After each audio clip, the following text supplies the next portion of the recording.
একটা অন্যায় তো বাংলাদেশে 1999 জন বাপ মা করেন। বেশিরভাগ বাবা মা এই জায়গায় এসে ভালো মানুষের পরিচয় দিতে পারেন না, মুসলমানের পরিচয় দিতে পারেন না।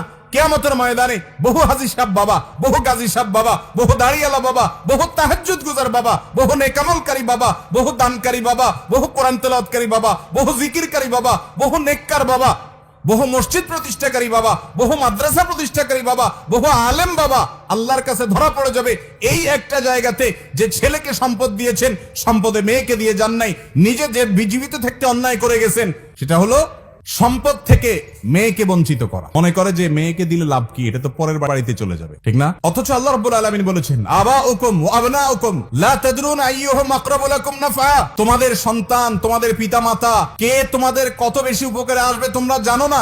আল্লাহ তাআলা যে সম্পদে ভাগ দিয়েছেন সেই ভাগ অনুযায়ী সবাইকে দিয়ে দিবে। ফরিদাতুম মিনাল্লাহ, এটা আল্লাহর পক্ষ থেকে নির্ধারণ করা, আল্লাহ নির্ধারণ। আল্লাহ শুরুতে বলেছেন ইউসিকুমুল্লাহ ফি আওলাদিকুম, তোমাদের সন্তানদের ব্যাপারে আল্লাহ ওসিয়ত করছেন। আল্লাহ মালিক হয়ে, সৃষ্টিকর্তা হয়ে অর্ডার করছেন, এটা না বলে আল্লাহ বলছেন ওসিয়ত করছেন, সেটাও অর্ডার। কিন্তু এই শব্দের মাধ্যমে এক ধরনের আবেদন আছে। আল্লাহ ওসিয়ত করছেন সম্পদ বন্টনের ক্ষেত্রে, এটা আল্লাহর নির্ধারণ। খবরদার, এটা তুমি এটাকে চেঞ্জ করার ইখতিয়ার তোমার রাখো না। তোমার সম্পদে তোমার ছেলের যদি 1 আনা হক থাকে, মেয়ের 8 আনা আছে। তোমার ছেলের যদি 50 টাকা হক থাকে, মেয়ের 25 টাকা আছে। আপনার ঘরে জন্মগ্রহণ করেছে, সে আপনার সন্তান, তার পাওনা হয়ে গেছে, এটা আপনাকে দিতে হবে। এমনকি সে যদি আপনার কথা না মানে, সে আপনার প্রতি খেয়াল না রাখে, তারপরও তাকে হক দিতে হবে। এটা আল্লাহর নির্ধারণ, আপনি এটাকে চেঞ্জ করার কোন অধিকার রাখেন না। কথা কি বুঝাতে পারছি ভাইরা আমার? আপনার মেয়েকে আল্লাহ তাআলা সম্পদে যে অধিকার দিয়েছেন সেটা দিতে হবে। বাংলাদেশে জমির দলিলগুলো যাচাই করে দেখেন, চেক করে দেখেন, কয়টা দলিলে দেখবেন মেয়েরা মালিক।